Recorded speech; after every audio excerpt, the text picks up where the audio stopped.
So before we start, let us all pray muna. In the name of the Father, the Son, and the Holy Spirit. Amen. Lord, thank you po for this day. Thank you po sa mga blessings na binigay niyo sa amin, sa mga food na aming kinakain, and then sa lahat ng po na nagmamahal sa amin. Please give us knowledge and wisdom po para makapag-review po ng ayos ngayon hanggang maghapon at para mapaghandaan po namin ng exam tomorrow. Pinapanalangin po namin ito sa pangalan ng Jesus. Amen.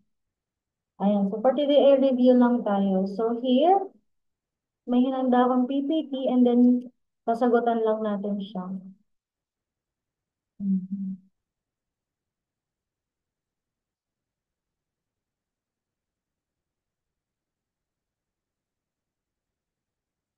So sa unang slide natin, isasabihin niyo lang siya kung expression, inequality, or equation. Pag expression, parehas lang lahat ay operation. Ano ba yung apat nating operation? We have addition, subtraction, multiplication, and division kung meron. And then sa equation, laging tatandaan, always remember that it have equal sign. Okay? Pag equation, equal. Pag inequalities, siya ay merong greater than or less than. Okay? This one, you tell me if this is equation, expression, or inequalities. Letter A. Si Seth muna. Equation. This is equation. Bakit siya equation set? May equal sign. Kasi may equal sign. Ayan, next step. This one, 3x minus 5. Is this expression, inequalities, or equation?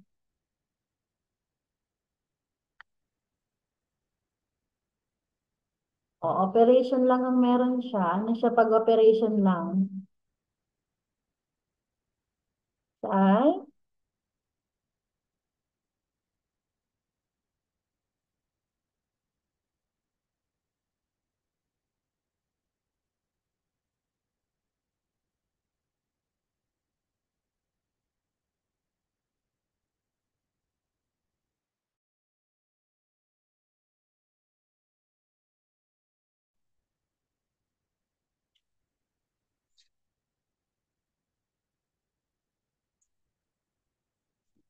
letter B. Ano yung letter B? Expression, inequalities, or equation?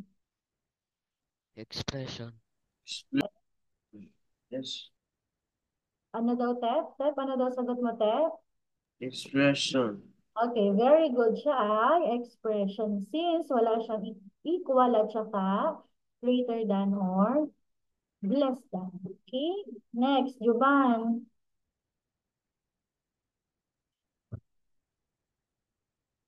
Letter C, Juban. 4x plus 2 is greater than 5. Tama? Greater than 5. Ano siya?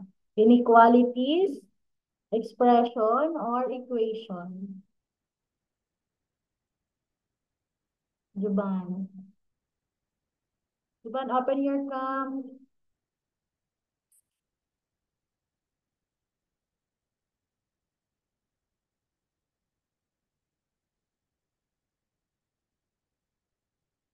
Wala si Juban. Oh, Set, anong sagot, Set? Nantok pa si Set. Set, anong sagot? Inequality. Inequalities. Very good. Bakit inequalities? Meron siyang greater than. Kita niyo yung symbol na yun, ha? Encircle natin yung mga symbol para yan. Equation. Ito ay expression. Ito ay inequalities. Okay?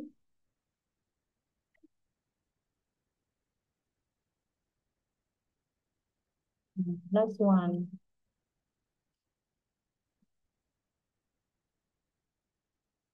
X raised to 2 plus 1 is equal to 0. Ayan. So, meron tayong equal. Ano kaya pag may equal? At ano kaya pag may equal? Inequalities, equation, or expression? Qualities. Ha? Equation. Equation, very good. Because of equal. Pag sinabing equal, equation. Ayan. So, this is inequality. In equation. EQ. Ito ay X. Expression. Okay, gets na to? Yung difference ng tatlo? Gets na ang difference ng tatlo? Pag equation, equal. Pag operation, expression. Pag, tandaan nyo, operation, expression. Okay? Pag equal, equation. Pag greater than or less than, inequality. Next na.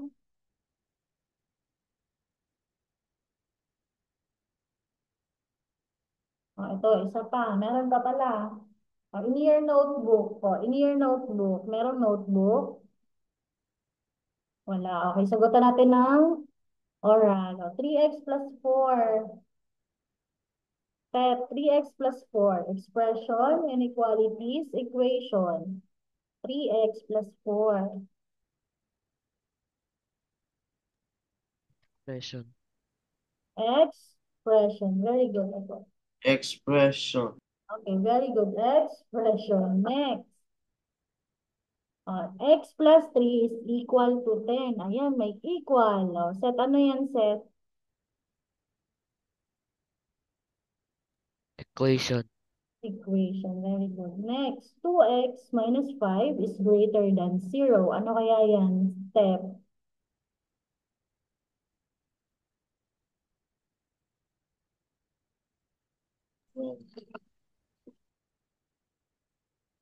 Inequality. Equality. Very good. Last one. X raised to 2 plus 7x. O set, ano yan, set? Expression. Expression. Ayan. So, very good. Ano? Alam niyo na yung difference ng expression, inequalities, and equation. Ayan. So, sa next naman natin ay identify natin kung saan siyang quadrant. Diba Cartesian plane? How many quadrants do we have in Cartesian plane? Ilan? 4. Okay, we have quadrant 1, quadrant 2, quadrant 3, and quadrant 4. Sa quadrant 1 ay meron tayong positive, positive. Okay? Positive, positive. Sabihin niyo kung tama ha. Sa quadrant 2, meron tayong negative, positive. Tama? Sa quadrant 3, meron tayong negative, negative. And then quadrant 4, meron tayong positive, negative. Okay? Okay. So here, I will give some point, tapos identify natin kung saan siya quadrant. Diba sa quadrant, sa Cartesian plane, meron tayong 2 points. We have x and y. Yung x, yung nakahiga, and then yung y, yung nakatayo. Okay? Vertical, yung naka-y, and then horizontal yung x. Tama ba? Okay, point A, 3 and 4. Quadrant, ano kaya siya? Set, quadrant.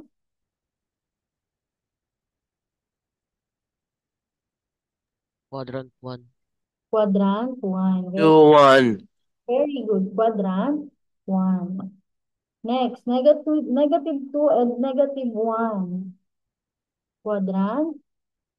Step, quadrant ano to? Pareha silang negative. Step. 1, 2, 3, or 4.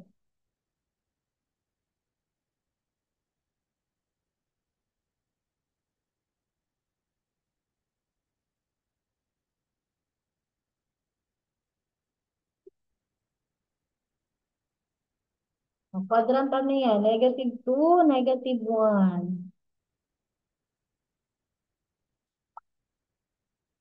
Sana si Juban? Bakit hindi nag-open cam? Tep, anong quadrant to, Tep? Q3. Very good. 3. Next set.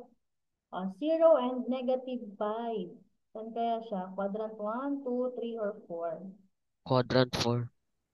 Okay, quadrant 4. Yung 0, positive, and then siya ay nasa negative 5. So, quadrant 4. Or nasa line siya. Tama? Nasa line. Siya ay nasa line. Baba. O, next. 4 and 0. O, type 4 and 0. Saan to? 1? Q1. Q1. Very good. Kasi pareho silang positive. Next. Negative 7, negative 6 and positive 7. Quadrant 1, 2, 3, or 4. Nga. Quadrant 2. Quadrant 2 kasi yung kanyang x ay negative. So, negative 6, it's positive 7. Siya ay quadrant 2. Next. Okay. 1 and negative 2. Step 1 and negative 2. Quadrant Q4. 4. Okay, very good. Ayan. So, ganun lang, no? Identify kung saan quadrant and then plot lang ninyo. Ibibisible bukas, ibibisible nyo yung bilog. And then, dapat tama, straight line, okay? Straight line. So, graphic paper naman yon. So, may straight line na yun. Susundan yun na lang. Okay po? Ayan. So, malinaw tayo dito sa Cartesian plane. Malinaw. May tanong? Wala naman, no? So, next naman natin ay finding the value of y. And so, finding the value of y. So, anong step natin dito? Transfer, change the sign, divide by the number beside y. Okay? Transfer, change the sign. So, sa left side, yung ating may mga variable. Sa right side, yung mga whole number or yung walang letter. Okay? So, alin ang ating ita-transfer dito? For y or negative 5? Set. For y or negative 5? Negative 5. Negative 5. So, transfer, change the sign. So, negative 5 magiging Positive 5. positive 5. Ayan. So, positive 5. For y is equal to 15 plus 5. So, for y is equal to 15 plus 5 is 20. 20. Okay, next, divide both sides. Huwag kakalimutan na, no? Pag nasa ganitong stage na, divide both sides by the number beside y. So, the number beside y is 4. Divide by 4. Tama? And then y is equal to 20 divided by 4 is 5. 5. So, the answer is y is equal to 5. Okay, always box your final answer sa exam. Okay? Okay, yan. So, ganito lang naman. Transfer, change the sign. Okay? Ganito lang yung sa exam nyo. Transfer, change the sign. Divide both sides by the number beside y. Practice. 7y plus 2 is equal to 23. Transfer, change the sign. Alin ang na-transfer natin dito, Andrea?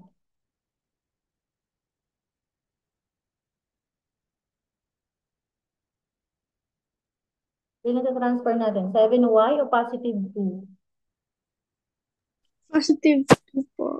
Okay, very good. Positive 2. Ayan. So, we have positive 2. Magiging ano siya? Negative 2. Okay, very good. Magiging negative 2. So, 23 minus 2. So, 7y. 23 minus 2 is equal to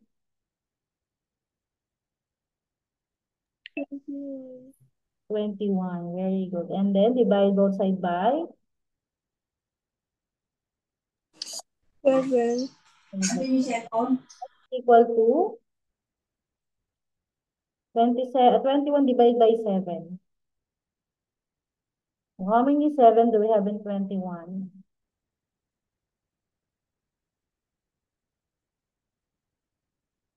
Three. Very good. 3. So y is equal to 3. Gets na to? Okay na to? Sure. Gets na to? Gets na. Okay. Madali lang naman yun na. Matalino naman ang aking mga dyan na. Okay, next. Ayan. So, ito naman yung change the x. Ayan. So, papalitan yung value ng x. Anong value ng x natin? 5. Okay, very good. 5.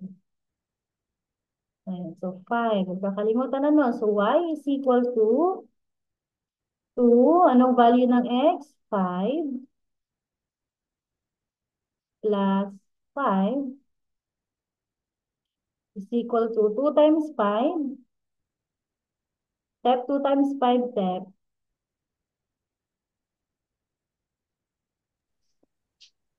10. Okay, very good. 10 plus 5. 15. Very good. So the answer is 15. So y is equal to 15. Ganito lang na change the value of x. Ayan, yung x katabi ng 2, papalitan ng 5. Okay, gets? Gets na? May tanong pa? O, isa pa bago tayo mag-ano. So 3x minus 10.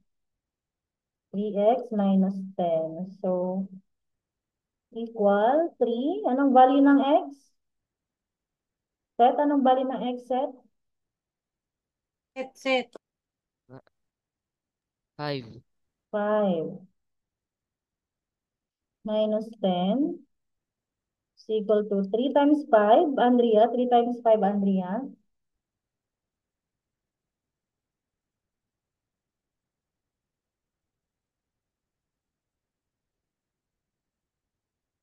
3 times 5 is 15 minus 10. The answer. Y is equal to, what's the answer set? 5. 5. So y is equal to 5. So ganito lang na, change the value of x. Naintindihan? May tanong? May tanong? Wala na. Okay, so wala na. Bukas ay mag-review sa ibang subject tsaka sa math. Ang math ay madali lang po. Ayun. So, ganun lang ang exam natin, no? Mag-draw lang kayo ng Cartesian plane. Yun lang ang hindi natin nagawa ngayon. So, let's pray muna before we end this class. Okay. Heavenly Father, the Son, and the Holy Spirit, Amen. Lord, thank you po for sa wisdom na binigay niyo sa amin. I hope po na bigyan niyo pa po sila ng knowledge po para bukas. And this is all we pray in Jesus' name. Amen. Ayan. So, goodbye. Pasok na kayo sa ibang ano niyo ha. Bye.